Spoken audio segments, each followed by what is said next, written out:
نړیواله ټولنه داځل افغانستان یوازې نه پرېږدي.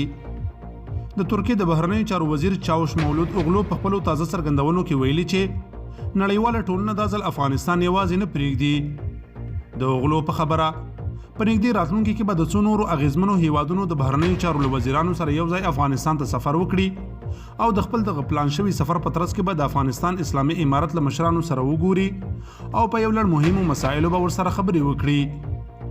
نوموړي د خپلو خبرو پر دوام ټینګار کړی چې یو باثباته افغانستان د ټولې سیمې او نړۍ په ګټه دی. نړیواله ټولنه داځل افغانستان یوازې نه پرېږدي او نوي افغان حکومت سره به اړیکو ته دوام ورکوي.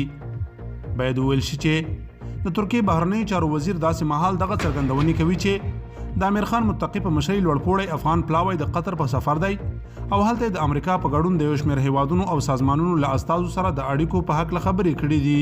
کابل ټکی کام یوټیوب چینل ته ښه راغلاست. دا که ستاسو لومړی راتګ وي هیله ده په چینل کې اشتراک وکړئ او د زنګ بټن یې هم ووهئ.